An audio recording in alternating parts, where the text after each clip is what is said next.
Hello বন্ধুরা, আশা করি তোমরা সবাই ভালো আছো, সুস্থ আছো। এখন আরেকটা নতুন ভিডিও নিয়ে চলে এসেছি।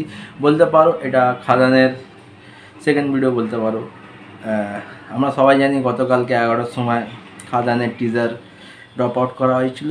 আর সত্যি কথা বলতে খাদানের টিজার মানে মারকাটারি আগুন লাগানো টিজার হয়েছে। আমি বলেইছি আমার রিয়াকশানে, বলেছি কি এরকম টিজার বাংলা সিনেমা ইতিহাসে আসেনি, আর ভবিষ্যতে হয়তো খুব কম চান্স যে আসবে। তো টিজার ড্রপ আউট করার পর 24 ঘন্টা হয়ে গেছে।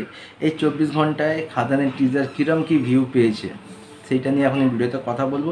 এছাড়া খাদান রিলেটেড আরও কিছু বড় বড় আপডেট আছে যেটা আমি এই ভিডিওতে দেবো।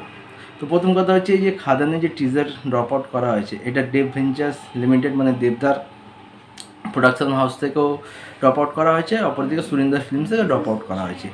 এবং দেবদার যদি আমরা ফেসবুক অফিসিয়াল পেজ দেখি সেখানেও ড্রপ আউট করা হয়েছে। তো সমস্ত কিছু মিলিয়ে বলবো এখনও অবধি খাদানের টিজারে 24 ঘন্টায় ভিউজ কত আছে, লাইকস কত আছে। কিন্তু তার আগে একটা কথা বলতে চাই, কিছু ইউটিউবার আছে মানে অন্য একটা দেশে, তারা বলছে কি দেবদার যে খাদানের টিজারে যে ভিউ এসছে সেখানে নাকি শাকিব খানের যদি কোনো সিনেমার গান বাইয়ে আছে তার থেকে বেশি ভিউ আসে। একটা কথাই বলতে চাই কি দেখো, ভিউ বা লাইকটা ম্যাটার করে না, সিনেমার কন্টেন্টটা ম্যাটার করে। আর সিনেমার কন্টেন্ট আসার পর যখন সিনেমাটা মানুষ মনের মধ্যে গেঁথে নেয় বা মন থেকে ভালোবাসে না, সেটা হচ্ছে সবথেকে বড়ো পাওনা। তো হতে পারে শাকিব খানের ভিডিওতে বড় বড় ভিউ আসে, অনেক লাইক ফাইক আসে, কিন্তু বাংলা সিনেমার যদি দুটো স্তম্ভ বলি বর্তমানে, সেটা হচ্ছে দেবদা ও জিদ্দা। তো এটা নিয়ে মানে তর্ক বিতর্ক চলতেই থাকবে। তো বলছি 24 ঘন্টায় ভিউ কীরকম কী এসছে। যদি আমি দেব ভেঞ্চার্স প্রাইভেট লিমিটেডের কথা বলি বা দেবদার যে অফিসিয়াল প্রোডাকশন হাউস আছে, সেখানে ভিউ এসছে প্রায় 270K এবং লাইক এসছে 22K।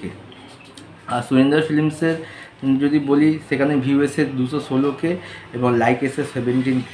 কিন্তু দেবদার যে অফিসিয়াল ফেসবুক পেজ আছে সেখানে ভিউ শুনলে তোমরা দেখলে পাগল হয়ে যাবে। এখনও অবধি যদি ভিউ বলি 1.2 মিলিয়ন ভিউ চলে এসছে আর 66K লাইক। এছাড়া সুরিন্দর ফিল্মসের যদি ফেসবুক অফিসিয়াল পেজের কথা বলি তাহলে 88K ভিউ আর 2.9K লাইক। তার মানে যদি আমি সব কিছু মিলিয়ে বলি তাহলে এখনও অবধি প্রায় 3 মিলিয়নের কাছাকাছি ভিউ আর 1 মিলিয়নের কাছাকাছি লাইক চলে এসছে। তো তোমাদেরকে ভিডিওগুলো কেমন হচ্ছে লাইক করো, কমেন্ট করে জানাতে পারো। আর যদি এরকম আপডেট পেতে চাও প্লিজ চ্যানেলটা সাবস্ক্রাইব করে দিও। সবাই ভালো থেকো, সুস্থ থেকো, সাবধানে থেকো। দেখা হচ্ছে একটা নতুন ভিডিও।